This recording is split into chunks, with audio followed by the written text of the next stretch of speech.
Now we will play.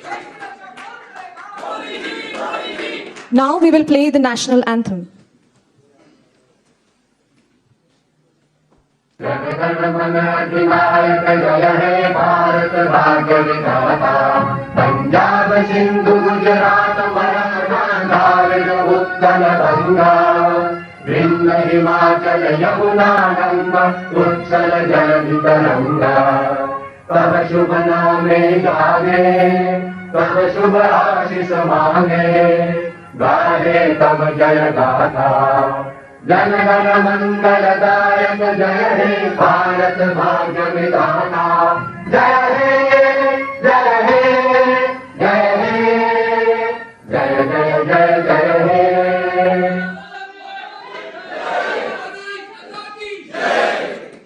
Please be seated, ladies and gentlemen. May I request Shri Vijay Gokhale, Ambassador of India in Germany, to kindly make his introductory remarks. माननीय प्रधानमंत्री जी, उपस्थित अतिथिगण, आज गर्व से कह सकता हूं कि ये बहुत खुशी का मौका है कि हमारे प्रधानमंत्री जर्मनी के यात्रा के दौरान आज यहां बर्लिन में हमारे साथ हैं।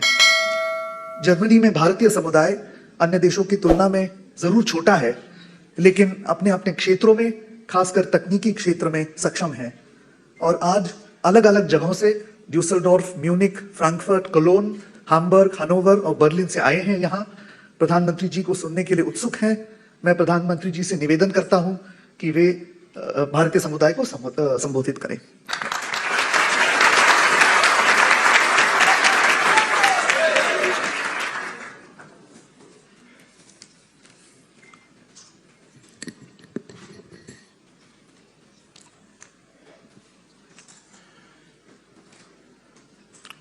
उपस्थित सभी देशवासियों,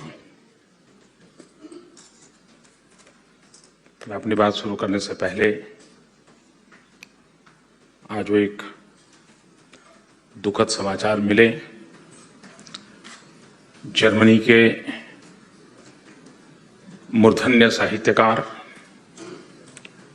और नोबेल प्राइज विजेता श्रीमान गुंटेर ग्रास का 87 एज पर आज स्वर्गवास हुआ। नोबेल पुरस्कार जिनको प्राप्त हो, साहित्य की जिन्होंने सेवा की हो, उनका चिंतन मनन हर शब्द पीढ़ियों तक समाज के लिए एक शक्ति बनता है। उनकी विदाई के समय मैं सभी भारतवासियों की तरफ से उनको आदरपूर्वक श्रद्धांजलि समर्पित करता हूं और उनका जो साहित्य है वो आने वाली पीढ़ियों को भी प्रेरणा देता रहेगा। हमारे यहां शब्द को मृत्युंजय माना जाता है। शब्द कभी मरता नहीं है और इसलिए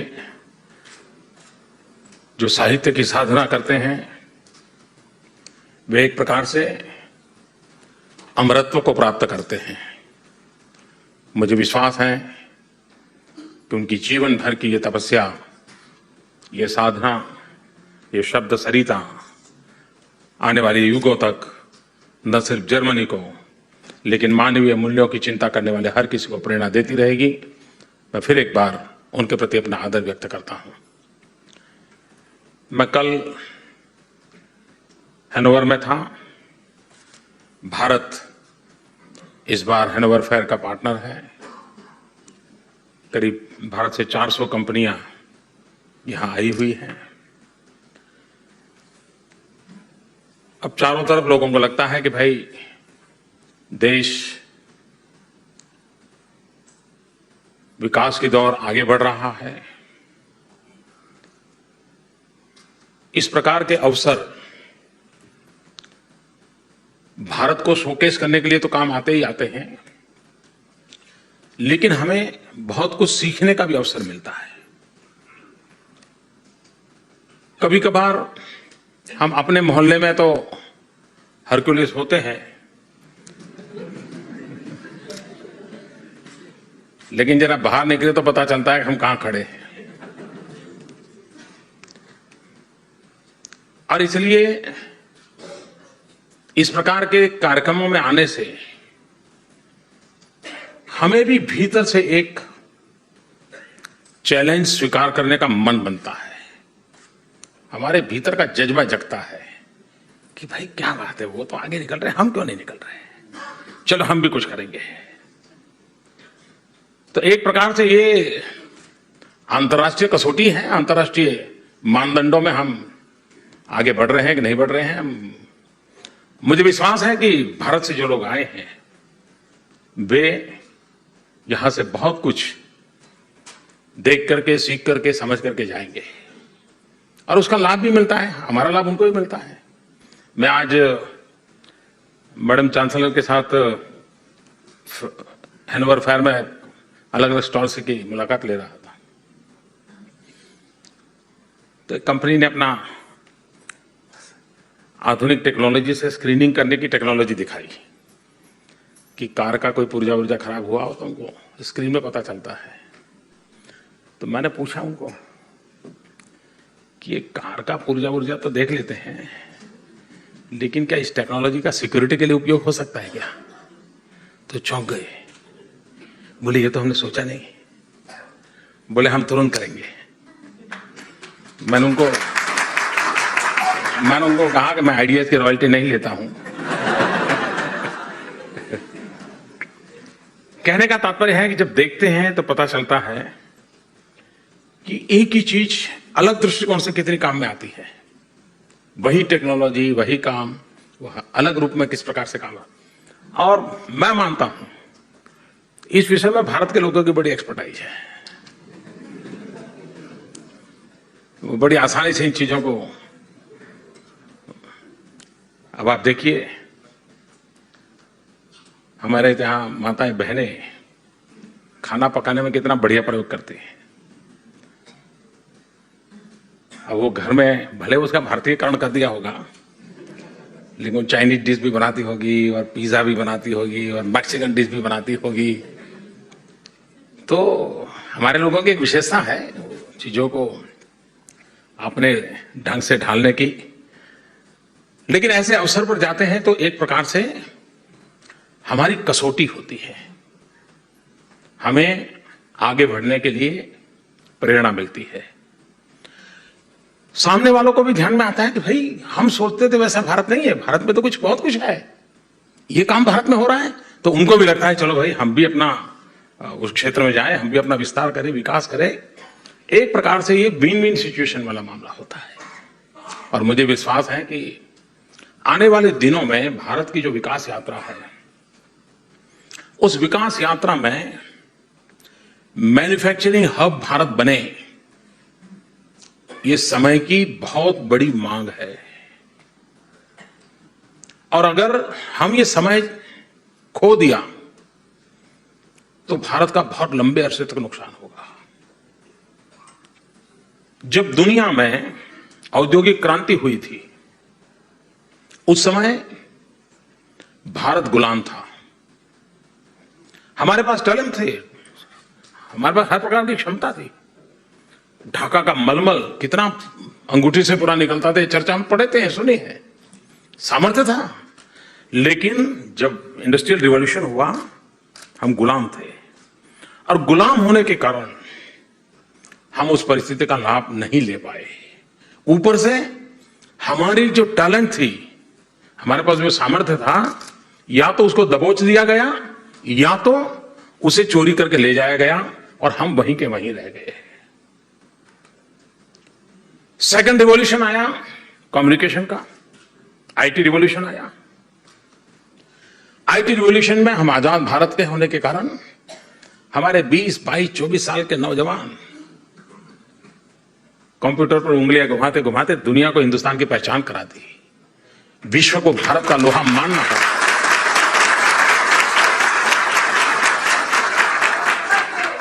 आईटी रिवॉल्यूशन ने हमारे देश के नौजवानों की ताकत से दुनिया को अचंभित कर दिया, दुनिया को आश्चर्य हुआ। जब अमेरिका के प्रेसिडेंट क्लिंटन हिंदुस्तान आए थे तो उनकी आइटिनरी में राजस्थान के गांव गए थे, और घूंघट ओढ़ करके बैठी हुई महिलाएं कंप्यूटर अपने कोऑपरेटिव का काम कर रही थी, वो देखकर को परेशान हो गए। उनको आश्चर्य हुआ।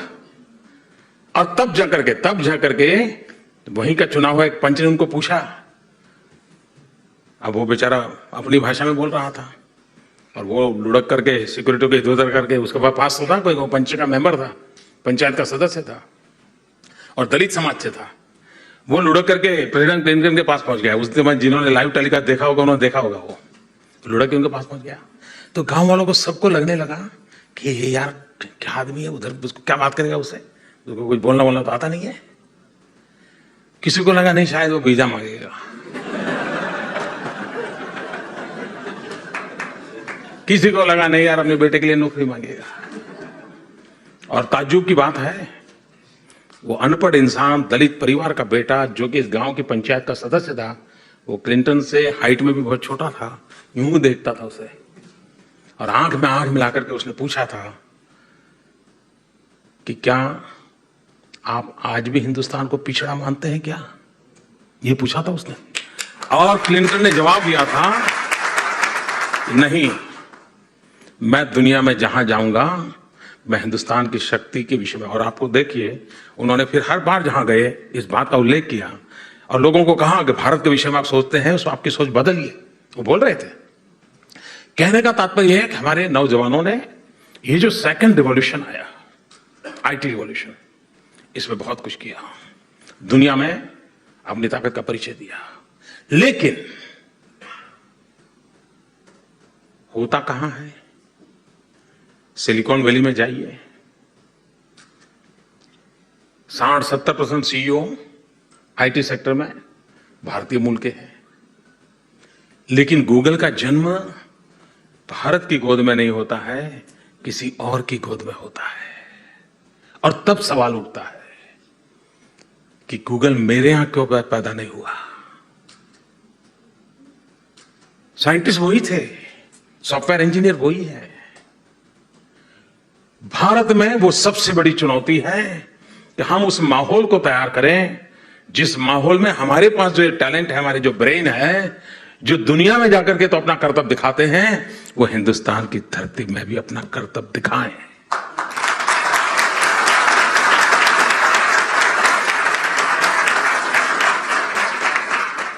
जर्मनी में भी कितनी बड़ी मात्रा में हमारे इंजीनियरिंग फील्ड के स्टूडेंट्स हैं, नौजवान हैं, प्रोफेशनल्स हैं और यहां की कई कंपनियों में उनका बहुत बड़ा कंट्रीब्यूशन है।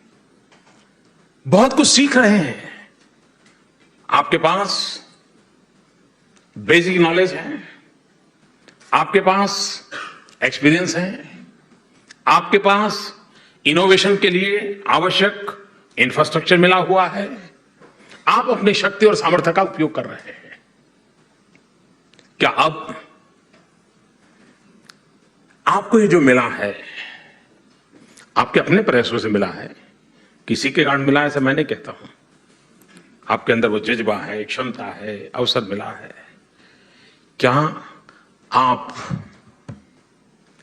भारत के साथ एक सेतु बन सकते हैं क्या? जर्मनी में काम करने वाले हमारे प्रोफेशनल्स, खास करके मैन्युफैक्चरिंग सेक्टर में जिनकी ताकत है, वे हिंदुस्तान और जर्मनी के बीच ब्रिज बन सकते हैं क्या? और ब्रिज दो देशों का नहीं, ब्रिज आज जहां है वहां से आगे पहुंचने का जो डेस्टिनेशन है, उस बीच का ब्रिज बनना है। आपके पास देश को बहुत अपेक्षाएं हैं और हमारा जिम्मेवारी भी है, यह हमारा दायित्व है।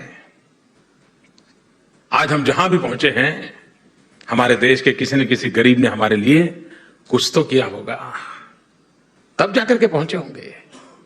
हर चीज कोई अपने आप बलबूते पर नहीं होती है। अगर ये सामर्थ्य है, उस सामर्थ्य का उपयोग कैसे हो? मैं बहुत साल पहले ओलंपिक देखने के लिए अमेरिका गया था। मैं कोई खिलाड़ी विलाड़ी नहीं हूं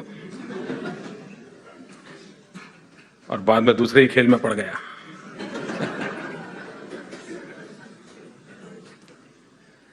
लेकिन मुझे इतने बड़े इवेंट का मैनेजमेंट क्या होता है वो जरा देखने का मेरा इच्छा थी। कैसे करते हैं, कैसे ऑर्गेनाइज कैसे करते हैं, सीखना चाहता था मैं। बहुत साल पहले की बात है। तो अटलांटा की कुछ यूनिवर्सिटीज के स्टूडेंट के साथ मेरा मिलना हुआ। उसमें भारतीय स्टूडेंट्स के साथ भी तो काफी देर बातें हुई, लेकिन बाद में एक आध कार्यक्रम ऐसा हुआ जिसमें अमेरिका से बाहर से आए हुए कई समाजों के स्टूडेंट्स थे। तो मैंने ऐसे ही पूछा, आगे क्या सोच रहे हो? और मैं हैरान था कि चाइनीज स्टूडेंट बहुत क्लियर थे अपने दिमाग में, बहुत क्लियर थे। मैं उनको पूछा, आपका क्या कैसा आगे का क्या सोच रहे हैं आप पढ़ाई वगैरह के बाद? उन्होंने स्पष्ट कहा कि 10 साल यहां पर किसी न किसी बड़ी कंपनी में काम करेंगे और फिर बिस्तरा बोरिया गोल करके देश चले जाएंगे। मैं कहा क्यों? बोले यूनिवर्सिटी में पढ़ रहे हैं, इतना इनफ नहीं है, किसी कंपनी में जब काम करेंगे तो सब चीजें सीखेंगे और जो भी सीखेंगे वो सब लेकर के जाएंगे वापस, और फिर चाइना और हम मिलकर के आगे बढ़ेंगे। अब देखिए, यानी विद्यार्थी अवस्था में भी ये मेरी चर्चा अटलांटा यूनिवर्सिटी के चाइनीज स्टूडेंट के साथ कभी हुई थी। कहने का तात्पर्य यह है कि हर देश में ये मिजाज होता है, ये मिजाज है जिनको आगे ले जाता है। आप लोग खास करके जिनको जर्मनी में ये अवसर मिला है, और ज्यादातर जर्मनी की पहचान मैन्युफैक्चरिंग सेक्टर के साथ जुड़ी हुई है। भारत का भविष्य, भारत की पहचान बनाने में आईटी रिवॉल्यूशन ने बहुत बड़ा रोल किया है। भारत को एक पिछड़ा अबूझ देश मानने वालों को आईटी रिवॉल्यूशन के बाद अपनी सोच बदलनी पड़ी है। लेकिन भारत की सफलता का आधार, भारत को हमें मैन्युफैक्चरिंग हब बना करके ही हम सेकंड पायरी पर पहुंच सकते हैं।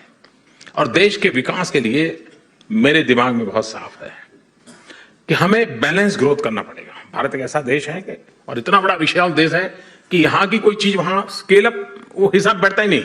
जब मैं यहां किसी को कहता हूं कि मुझे 2022 के तक 50 मिलियन अफोर्डेबल हाउसेज बनाने हैं, तो उनके दिमाग में बैठता नहीं। उनको लगता है एक पूरा नया देश बनाना पड़ेगा, 50 मिलियन हाउसेज एक नया देश बनाना पड़ेगा, तो स्केल उनके दिमाग में बैठता ही नहीं है। लेकिन हमें मालूम है हमारी इतनी बड़ी आवश्यकता है, और उस अर्थ में हम सोचे तो भारत को विकास के लिए 3 प्रमुख बातों को बैलेंस करके ही चलना पड़ेगा। हम एक तरफ लुढ़क नहीं सकते। 1/3 agriculture sector, 1/3 manufacturing sector, 1/3 service sector, तीनों को बैलेंस करके आगे बढ़ना है। एग्रीकल्चर सेक्टर में भी सिर्फ खेत में कुछ उत्पादन करके अटक नहीं सकते। हमें एग्रीकल्चर सेक्टर को आगे बढ़ाना है तो हमारे लिए आवश्यक है कि हम एग्रो प्रोसेसिंग को बल दें। एग्रीकल्चर में हम टेक्नोलॉजी कैसे लाएं। आज मैं हैनोवर फेयर में एक उन्होंने कंप्यूटर चिप का डेवलपमेंट मैंने देखा, वो चावल को, अच्छे चावल बुरे चावल को अलग करने का काम करता है। अब आने वाले दिनों में यही होने वाला है। अब ये हमें भी हमारे देश के एग्रीकल्चर को इन बातों पर, एक, प्रति हेक्टर हमारी प्रोडक्टिविटी कैसे बढ़े।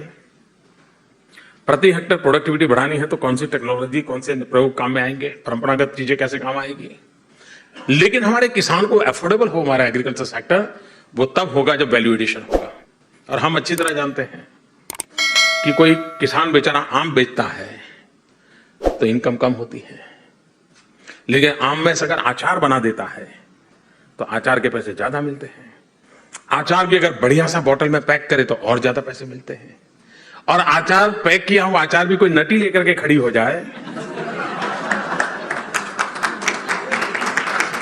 तो और ज्यादा पैसा मिलता है। एक्ट्रेस, नटी है एक्ट्रेस, वो खड़ी हो जाए तो और ज्यादा पैसे मिलते हैं कि भाई ये एडवर्टाइजिंग हो रहा है, ये अगर खाती है तो हम भी खाएं। वो खाती है कि नहीं खाती पता नहीं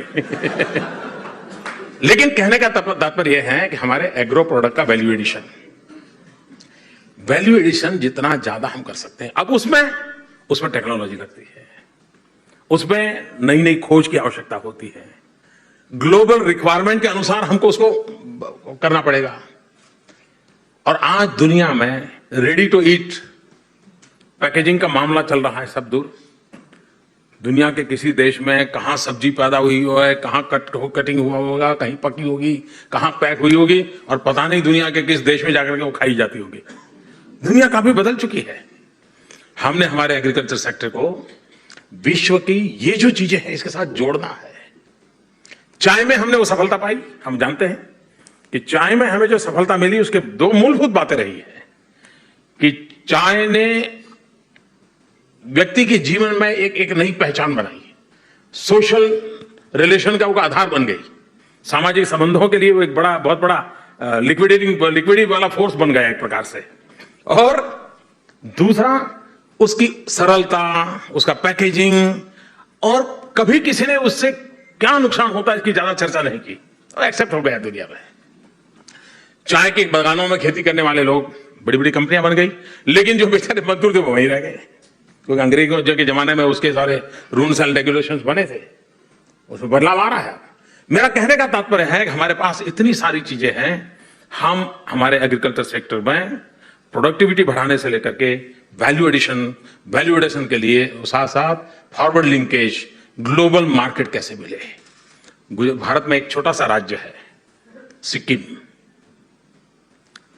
6-7 लाख पॉपुलेशन है, लेकिन 10 लाख टूरिस्ट आते हैं वहां। बहुत कम लोगों को पता है कि हिंदुस्तान के किस कोने में क्या ताकत पड़ी है। हिमालय की गोद में है, उस तरफ चीन है।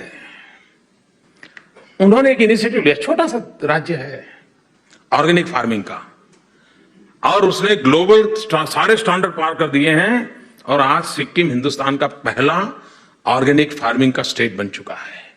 अब उनके लिए उनका जो प्रोडक्ट है उसका ग्लोबल मार्केट के लिए दरवाजे खुल गए हैं। हम कोशिश करना चाहते हैं कि उनको ग्लोबल मार्केट मिले, उनका रुपया डॉलर लेके आना चाहिए, ये ताकत होनी चाहिए। ऑर्गेनिक फार्मिंग में से यही है, जिसमें रुपया में हिंदुस्तान में जो माल जाता है वो दुनिया के बाजार में डॉलर में जाना चाहिए, और उस दिशा में काम करने का हमारी कोशिश है। सिक्किम ही नहीं, पूरे देश में, पूरा नॉर्थ ईस्ट, नागालैंड, मिजोरम, मेघालय, सारे प्रदेश ऐसे हैं कि जहां पर परंपरागत रूप से केमिकल फर्टिलाइजर की आदत बहुत कम है। हम उसको ऑर्गेनिक स्टेट के रूप में, ऑर्गेनिक रीजन के रूप में डेवलप करना चाहते हैं। तो चीजों को उस प्रकार से हम बल देना चाहते हैं जिसके कारण उस क्षेत्र में बढ़ा चले। दूसरा है सर्विस सेक्टर। भारत के पास दुनिया को देने के लिए क्या नहीं है जी। टूरिज्म, हॉस्पिटैलिटी, अतिथि देवो भव, ये हमारे ब्लड में है। लेकिन विश्व में हम टूरिज्म, जो कि दुनिया में सबसे तेज गति से किसी एक व्यवसाय का विकास हो रहा है, तो वो टूरिज्म है। $3 ट्रिलियन का वो बिजनेस है, बहुत बड़ा, लेकिन उसका शेयर हिंदुस्तान को कम से कम मिलता है। हमारे भारतीय लोग जो विश्व में रहते हैं, उनके मन में भी देश के लिए कुछ न कुछ करने का मन करता है। मुझे कभी भी पूछते हैं, कई वर्षों से पूछते हैं, हम देश के लिए क्या कर सकते हैं। अब तुम्हें भगत सिंह बनने की जरूरत नहीं भाई, अब हो गया, वो हमारे नसीब में नहीं था। जो भगत सिंह के नसीब में था हमारे नसीब में नहीं। हम देश के लिए जी तो सकते हैं, देश के लिए मरने का सौभाग्य मिले या ना मिले, देश के लिए जीने का सौभाग्य तो मिलता ही है।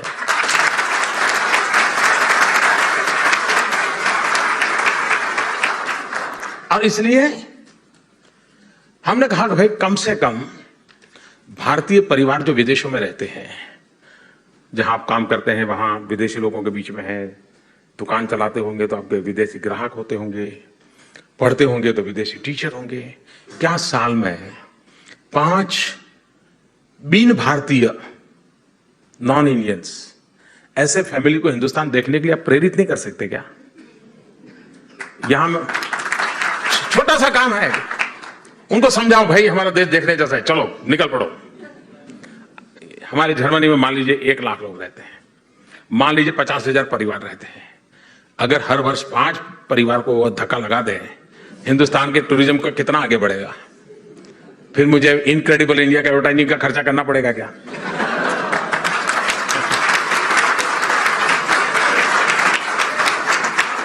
आपसे बढ़कर के इनक्रेडिबल इंडिया की पहचान क्या हो सकती है, मुझे बताइए। आप ही तो हैं इनक्रेडिबल इंडिया, और क्या है? क्या उन पत्थरों में और मूर्तियों में इनक्रेडिबल इंडिया है क्या? उस विरासत के प्रतिनिधि आप हैं, आप ही इनक्रेडिबल इंडिया है। ये मिजाज क्यों नहीं होना चाहिए? अगर ये मिजाज है, कहने का तात्पर्य मेरा है कि सर्विस सेक्टर आज पूरी दुनिया में प्रोसेसिंग वर्ग इतना कॉस्टली हो गया है, हर कोई आउटसोर्स कर रहा है। आउटसोर्स के लिए हिंदुस्तान में बहुत संभावनाएं हैं। आप यहां कई कंपनियां हैं जो आउटसोर्स करने के लिए चाहते हैं तो उनको जगह दिखा दी, एड्रेस दे दीजिए, भाई ये जगह है, जाइए करवा लीजिए। सर्विस के क्षेत्र में हमारे देश में बहुत संभावनाएं पड़ी है। पूरे विश्व को आकर्षित करने की हमारी ताकत है। और हमें दुनिया को, हमारी सबसे बड़ी गलती क्या हुई है कि जो चीज उसको अमेरिका में मिलती है, पेरिस में मिलती है, जर्मनी में मिलती है, वो हम हिंदुस्तान में परोसने जाते हैं। नहीं करना चाहिए। हमने हमारे यहां वही परोसना चाहिए जो हमारा है, तभी तो दुनिया हमारे यहां आएगी। हमारी जो विशेषता है उसी से दुनिया को जोड़ना चाहिए। लेकिन हमारी विशेषताओं को साथ हम तब जोड़ पाएंगे जब हम अपनी विशेषताओं पर गर्व करें। हम नहीं करते गर्व जी। हमें लगता है यार, मुझे याद है मैं अमेरिकन सरकार के एक निमंत्रण पे एक बार गया था, तो मैंने उनको मेरी आइटनरी में लिखा था, मैंने पूछा कि अमेरिका के जो कोई सबसे पुरानी चीज है मुझे देखनी है, मुझे दिखाइए। तो उन्होंने मुझे क्या दिया, मुझे पेंसिल्वेनिया ले गए और वहां वॉशिंगटन के जमाने का एक बेल है, वो घंट दिखाया मुझे। बोलिए हमारा सबसे पुराना।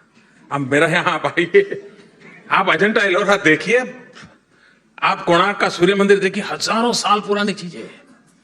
क्या हमारे पास नहीं है जी दुनिया को। मैं गुजरात में पैदा हुआ, गुजरात में रहा। वहां एक डॉक्टर हरिभाई गोदानी करके थे, स्वयं तो प्रोफेशनली डॉक्टर थे, लेकिन आर्कियोलॉजी में उनकी बड़ी रुचि थी। आयु भी बहुत हो गई थी, लेकिन वो कह रहे थे उस जमाने में ये सारी गाड़ियां तो थी नहीं, फियाट गाड़ी और एम्बेसडर सरकारी गाड़ी थी, फियाट गाड़ी नागरिकों की गाड़ी थी, पहचान हो गई थी। एम्बेसडर जाते मतलब सरकार जा रही है, फियाट है तो बोले कोई भला इंसान जा रहा है, ऐसी सोच थी। तो उनके पास एक फियाट कार थी। वो मुझे कह रहे थे, मैं उनके पास कभी कभी जाया करता था, ऐसे ही कुछ सीखने को मिले, समझने को मिले। बोले मैंने 20 फियाट गाड़ियां बर्बाद की मेरी कैरियर में, जो भी कमाता था। क्यों?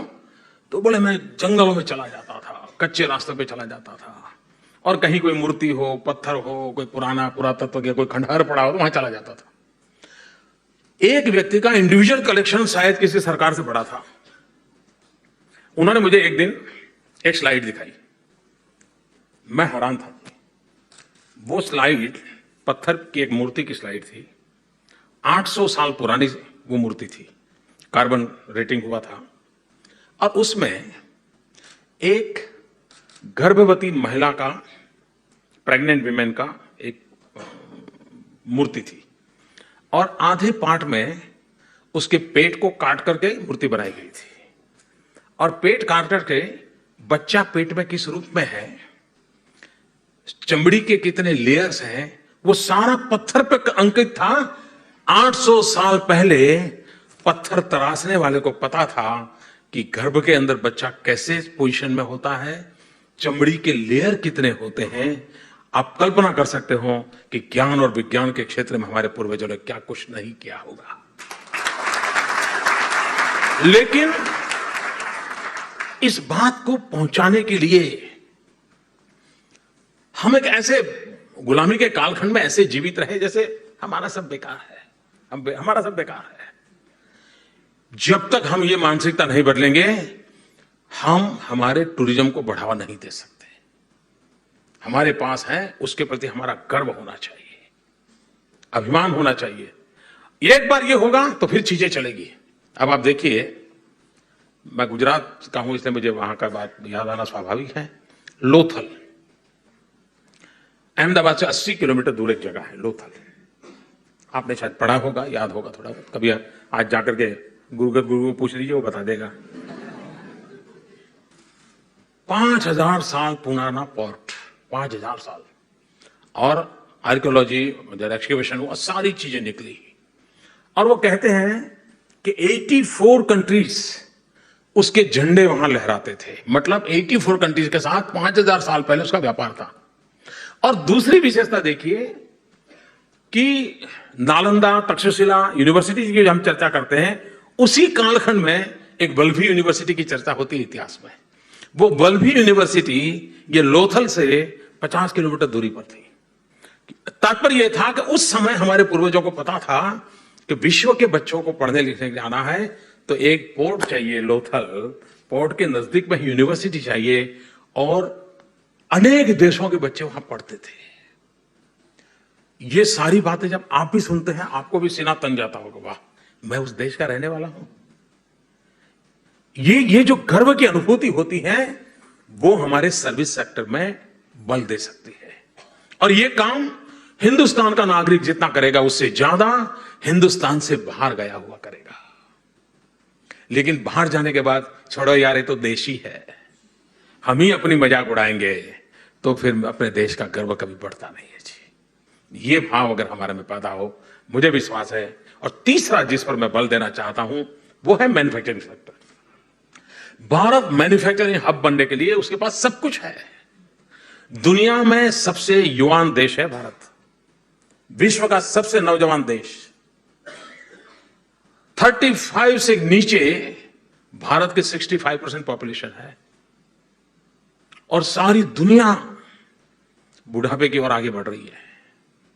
एजिंग बहुत तेजी से बढ़ रही है और भारत जवान होता चला जा रहा है। आने वाले दिनों में एवरेज और बढ़ने वाली है, 25 से नीचे की संख्या बढ़ने वाली है। अब कभी हमें ये संकट लगता था, आज वो सामर्थ्य बन गया है। अगर इन नौजवानों के हाथ में हुनर हो, स्किल हो, मैन्युफैक्चरिंग के लिए बहुत बड़ा अवकाश हो और भारत एक ऐसा मैन्युफैक्चरिंग हब बने जहां लो कॉस्ट मैन्युफैक्चरिंग हो, zero defect zero effect manufacturing हो। जीरो डिफेक्ट जीरो इफेक्ट मैं इसलिए कह रहा हूं कि ग्लोबली कॉम्पिटिटिव होना है तो आपकी हर चीज जीरो डिफेक्ट की होनी चाहिए। और सिर्फ प्रोडक्ट नहीं, इवन पैकेजिंग भी। Not only that, even weight. अगर आपने लिखा है कि 220 ग्राम है तो इट मस्ट बी 220 ग्राम। आखिरकार क्रेडिबिलिटी है जो दुनिया में ताकत देती है। और इसलिए जीरो डिफेक्ट के साथ हम मैन्युफैक्चरिंग के सेक्टर में ग्लोबली कॉम्पिटिटिव अपने आप को कैसे बनाएं। और जीरो इफेक्ट, एनवायरमेंट पर इसका कोई इफेक्ट न हो, उस प्रकार के प्रोसेस को हमें स्वीकार करना होगा। क्योंकि ग्लोबल वार्मिंग, क्लाइमेट चेंज, ये जो सारी दुनिया चिंता कर रही है, उन समस्याओं से निकलने का रास्ता हिंदुस्तान ही दिखा सकता है। हिंदुस्तान ही दिखा सकता है। हमारा काम है कि हम ये जो डेमोग्राफिक डिविडेंड हमारे पास है, हम स्किल डेवलप करें, मैन्युफैक्चरिंग हब बने और आज दुनिया की कंपनियों को हम आकर्षित करें। और ये हम मान के चले कि लो कॉस्ट मैन्युफैक्चरिंग की ताकत हम लोगों की जितनी है शायद दुनिया में किसी की नहीं है। हॉलीवुड की फिल्म का बनाने का जितना खर्चा होता है उससे कम खर्चे में हिंदुस्तान के नौजवान मार्स मिशन को पार कर लेते हैं, मंगलायन।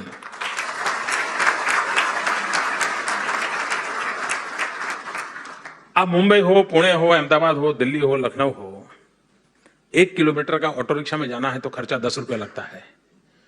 हमें मार्स पर मंगलायन में 1 किलोमीटर का 7 रुपया खर्चा लगा। कहने का तात्पर्य यह है कि ये ताकत हमारे देश की टैलेंट में है। हम दुनिया को समझा सकते हैं कि लो कॉस्ट मैन्युफैक्चरिंग के लिए India is the best destination. और इसलिए हम फॉरेन डायरेक्ट इन्वेस्टमेंट चाहते हैं, मैन्युफैक्चरिंग के सेक्टर में चाहते हैं, डिफेंस मैन्युफैक्चर। यहां इतने नौजवान हैं, कई कंपनियों में काम कर रहे हैं, आपके पास सब कुछ है। आज भी भारत को रोने के लिए विदेशों पर डिपेंड रहना पड़ता है। जब आंदोलन होते हैं ना, एजिटेशन, तो टीयर गैस सेल छोड़ा जाता है। वो टीयर गैस सेल बाहर से आता है।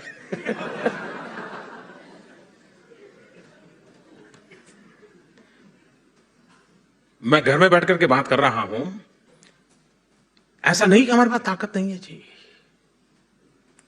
अब आता ही है तो कौन मेहनत करे। इस मिजाज को मुझे बदलना है। हम खुद क्यों ना बनाएं। और इसलिए मेरे लिए मैन्युफैक्चरिंग हब बनना ये सिर्फ आर्थिक कार्यक्रम नहीं है, एक स्वाभिमान का आंदोलन भी है।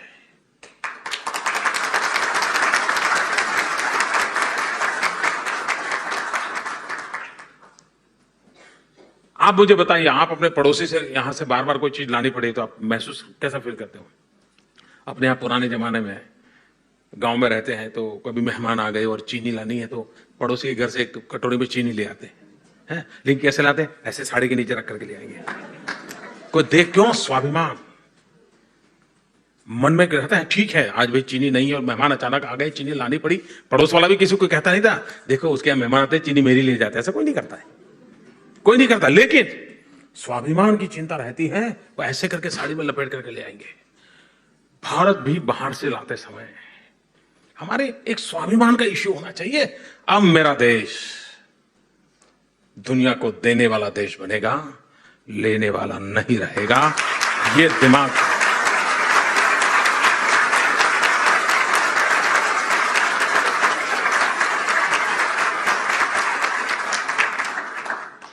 और भारत की नौजवानों में ये ताकत है, हमें उन्हें अवसर देना है। और तो विकास की जो 3 चीजें मैंने आपके सामने रखी, सरकार के उस दिशा में कदम उठाए। 10 महीने के भीतर भीतर ढेर सारे कदम उठाए हैं। तेज गति से देश आगे बढ़ रहा है। पिछले 10 साल मैं एक थोड़ा सैंपल देता हूं, ज्यादा कितना समय लूंगा आपको, क्योंकि बाद में भोजन भी करना होगा आपको। 10 साल का एवरेज था पर डे 2 किलोमीटर रोड बनता था। 10 महीने का एवरेज है पर डे 11 किलोमीटर रोड बनता है। काम करने वाली सरकार का मतलब क्या होता है? ये होता है।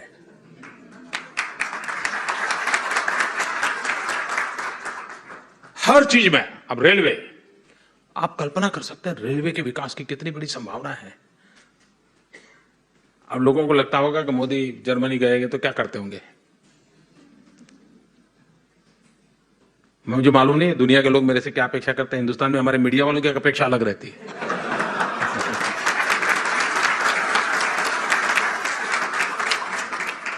मैं कल बर्लिन का रेलवे स्टेशन देखने जाने वाला हूं। कोई कहेगा यार कोई हिंदुस्तान का कोई ऐसा आदमी आया होगा जो स्टेशन देखने जाए? मैं आया हूं इसलिए कि मेरे मन में है कि मेरे हिंदुस्तान में रेलवे स्टेशन की मुझे सकल सूरत बदलनी है। आज हमारे शहरों में heart of the city railway station है। आप दिल्ली जाइए, लखनऊ जाइए, कानपुर जाइए, नागपुर जाइए, कहीं पर भी जाइए, और कॉस्टलीस्ट लैंड है। और भारत में रेलवे प्लेटफॉर्म ही रेलवे स्टेशन नहीं होता है। गांव के बीच में 20 किलोमीटर रेल चलती है और सोई पड़ी है। दिन में 2 बार ट्रेन जाती है, बाकी कोई उपयोग नहीं। क्या ऊपर बहुत बड़ा एक नया 20 किलोमीटर लंबा रेल की पटरियों पर शहर खड़ा नहीं हो सकता है क्या? स्टेशन आधुनिक नहीं बन सकते क्या? 10 मंजिला रेलवे स्टेशन नहीं हो सकता? नीचे ट्रेन चलती रहे, ऊपर और 50 काम हो सकते हैं जी। विकास कैसे करना, इंफ्रास्ट्रक्चर कैसे बदलाव करना।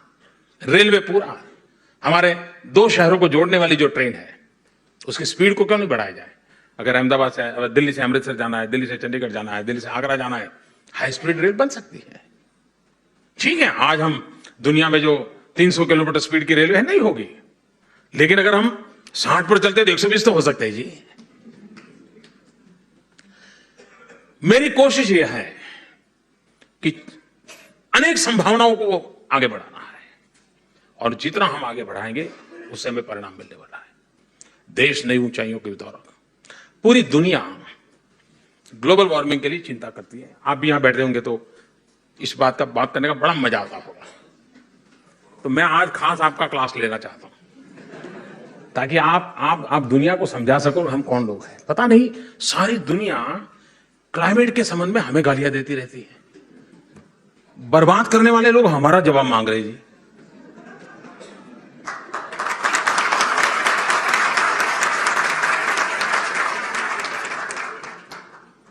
अगर प्रकृति की सबसे ज्यादा सेवा किसी ने की है तो भारतीय समाज ने की है। हम वो लोग हैं जो नदी को भी मां कहते हैं, पौधे को परमात्मा कहते हैं, छोड़ में रण छोड़ ये हम कहते हैं। और हमें ही दुनिया समझा रही कि ये करो वो न करो। भारत ने अपनी भूमिका स्पष्ट करनी चाहिए दुनिया के सामने। आज विश्व जिस संकट से गुजर रहा है उस समस्या का समाधान हमारे सांस्कृतिक मूल्यों में है, हमारे जीवन के आदर्शों में जुड़ा हुआ है। ये विश्वास के साथ जाना चाहिए, और ये मेरी भारतीय समाज से सर्वाधिक अपेक्षा है। हमारी यहां महिलाएं जितना व्रत करती हैं हिंदुस्तान में, सारे व्रत देख लीजिए, प्रकृति की पूजा होती है। वो प्रकृति का सम्मान करना ये हमारे यहां संस्कार में होता है। हमारे यहां बालक पत्थर बिस्तर से नीचे उतरता है, उसकी माँ उसको सिखाती है कि पहले पृथ्वी माता की क्षमा मांगो अपना पैर रखने से पहले, कि मैं माँ तुझे दुखी कर रहा हूं, मैं अपना पैर रख रहा हूं, माँ पहले पृथ्वी माता को प्रणाम करो फिर पैर रखो। ये हमारी संस्कृति और संस्कार में पड़ा हुआ है। जिस समाज ने इसको संजोया हुआ है, आज विश्व को हिसाब देना पड़ रहा है। सूर्य के 7 घोड़ों के रथ की कल्पना, सूर्य को शक्ति रूप में मानना हमारे यहां माना गया। जगदीश चंद्र बोस ने वनस्पति में जीव होता है, ये कहा उसके बाद ही वनस्पति में जीव आया, ऐसा नहीं है। हम हजारों साल से पौधे में परमात्मा है, ये देखने वाले लोग हैं। कहने का तात्पर्य है कि इस विषय में हमारी अपनी मास्टरी, हमारा सामर्थ्य है। हम दुनिया के जवाब देने लोग नहीं है, दुनिया का जवाब हमने मांगना चाहिए कि आप हैं जिन्होंने प्रकृति को तबाह किया है। हम वो लोग हैं जो मिल्किंग ऑफ नेचर में मानते हैं, एक्सप्लॉयटेशन ऑफ नेचर उसे हम क्राइम मानते हैं। और इसलिए दुनिया जिस संकटों से गुजर रही है उसके सामने हमारा तात्विक ताकत है खड़े रहने की, लेकिन जो समस्या है उसका समाधान भी ढूंढना पड़ेगा। भारत ने एक बहुत बड़ा इनिशिएटिव लिया है रिन्यूएबल एनर्जी का। जर्मनी इसमें आज एक मॉडल है, खास करके सोलर एनर्जी में। भारत ने 175 गीगावाट रिन्यूएबल एनर्जी का टारगेट तय किया है। भारत में गीगावाट शब्द पहली बार आया है। हम मेगावाट के ऊपर सोच नहीं पाते थे, पहली बार ये 10 महीने में मेगावाट से गीगावाट सोचना तो शुरू कर दिया, इतना काम तो कर लिया। 175 गीगावाट, उसमें 100 gigawatt solar energy, 75 gigawatt wind energy, biomass energy, इन चीजों पर बल देना। क्यों ना जर्मनी की कंपनियों को, जो कि इस फील्ड में लोग, सोलर मैन्युफैक्चरिंग सेक्टर में हमारे लोग क्यों ना आए? इतना बड़ा स्कोप है वहां बिजनेस का। हम सोलर पैनल मैन्युफैक्चरिंग की दिशा में क्यों नहीं जाए? हम सोलर को और चीप करने के लिए इनोवेशंस में कैसे जाए? यहां जर्मनी में रहने वाले हमारे लोगों को इसका एक्सपीरियंस है। आप अपने अपने एक्सपीरियंस को हिंदुस्तान के साथ साझा कीजिए, और स्पष्ट एरिया है काम करने के लिए, कोई बाहर से ढूंढने जाना पड़े ऐसा नहीं है। हम इसका फायदा कैसे उठाएं? और मैं समझता हूं कि ग्लोबल वार्मिंग, आजकल हम सुनते हैं रीयूज एंड रिसाइकल। मैं समझता हूं हमारे यहां, हमारे डीएनए में है रीयूज एंड रिसाइकल, हमारे डीएनए में, लेकिन दुनिया हमको पढ़ा रही है। आपने देखा होगा, अपने यहां गांव में घर में दादी मां रहती है, कपड़े पुराने हो जाए तो उसमें से ओढ़ने के लिए वो बना लेती थी, क्या बोलते हैं उसको, रजाई, रजाई बना देती थी। वो रीयूज हुआ कि नहीं हुआ? अच्छा, वो भी फट जाए तो फिर उसमें से कपड़ों को खोल करके झाड़ू पोता करने के लिए उपयोग करते थे, हुआ कि नहीं हुआ? यानी एक चीज का कितना उपयोग करना, वो हमारे लोगों की बड़ी एक्सपर्टाइज थी। अब आज रीयूज, रिसाइकल, ये शब्द हमको बाहर से सुनने पड़ रहे हैं। आप देखिए हिंदुस्तान के जीवन में परंपरागत रूप से रीयूज एंड रिसाइकल ये हमारी सहज प्रकृति थी। मां भी, बड़ा बच्चा बड़ा होता था, 12-13 साल का होता था, कपड़े ठीक नहीं होते, वो कपड़े संभाल करके रख देती थी। क्यों? दूसरे वाले के काम आएंगे।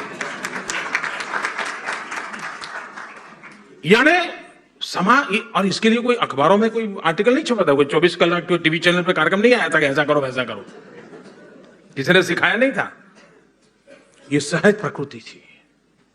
लेकिन मैं हैरान हूं, हमने अपनी बात दुनिया के सामने सीना तान करके रखी नहीं, और विश्व हमको डांटता रहा कि कार्बन एमिशन कम करो, कार्बन एमिशन, जबकि पूरे विश्व में पर कैपिटा देखा जाए तो हम लोएस्ट हैं, लेकिन फिर भी जवाब हमसे मांगा जा रहा है। हम विश्वास के साथ खड़े हो जाएं तो क्लाइमेट, ग्लोबल वार्मिंग, इन सारे विषयों को हम दुनिया को रास्ता दिखा सके, उस ताकत के साथ हम आगे बढ़ना चाहते हैं।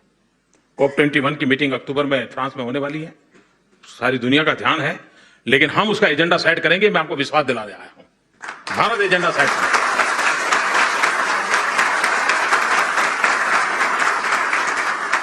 और हमारे मूल्यों के अधिष्ठान पर करेंगे। हमने दुनिया को दिया है, हम दुनिया से लेने वाले लोग नहीं है। हम तेन तख्ते न भूंजी था, इन आदर्शों से पैदा हुए हैं। ईट, ड्रिंक एंड री मैरी, इस परंपरा हमारी नहीं है। हमारी परंपरा है तेन तख्ते न भूंजी था, तेने तख्ते ने भूंजी था, जो परंपरा से हम निकले हुए लोग हैं, हम दुनिया को देने के लिए पैदा हुए। हमारी हजारों साल का इतिहास रहा है। इस विश्वास के साथ भारत एक नई ऊंचाइयों को पार करे। और मैं मानता हूं जर्मनी एक ऐसा देश है जिसने भारत को सही स्वरूप में विश्व के सामने प्रस्तुत करने का अविरत प्रयास किया है, और इसके लिए हमें जर्मनी का ऋण स्वीकार करना चाहिए, उनका पब्लिकली थैंक्स कहना चाहिए। मैक्स मुलर से लेकर के कितने ही महापुरुष देखिए। एक जमाना था यहां पर रेडियो न्यूज संस्कृत में हुआ करते थे, जबकि भारत में नहीं होते थे, क्योंकि वहां पता नहीं वो सेकुलरिज्म का ऐसा तूफान खड़ा हुआ है, उनको संस्कृत सुनने में भी सेकुलरिज्म खतरे में पड़ जाता है।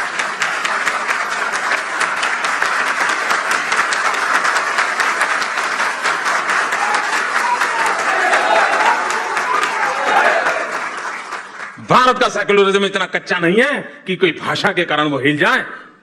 गहरी चट्टानों पर खड़ा हुआ हमारा सर्वपंथ समभाव का, सर्वे पे सुखिनः सन्तु सर्वे सन्तु निरामया सर्वे भद्राणि पश्यन्तु मा कश्चित् दुःख भाग् भवेत्, इस महान आदर्शों को लेकर के हम चले हुए लोग हैं। वो इसे हिलने वाले लोग नहीं है। हमारा आत्मविश्वास हिला हुआ नहीं होना चाहिए, उसमें हमें दम होना चाहिए। मैं इसी विश्वास के आधार पर कहता हूं 125 करोड़ का देश, 1/6 पॉपुलेशन ऑफ द वर्ल्ड, हम अच्छा करेंगे, दुनिया का अपने आप अच्छा हो जाएगा।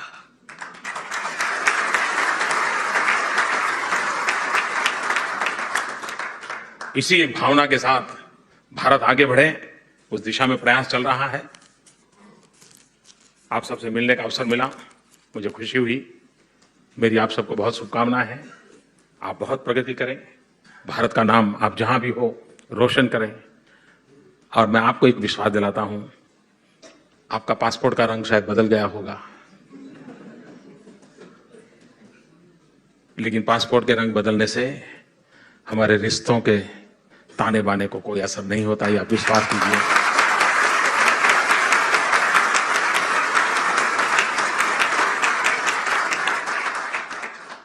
ये देश हिंदुस्तान हमेशा हमेशा आपका है,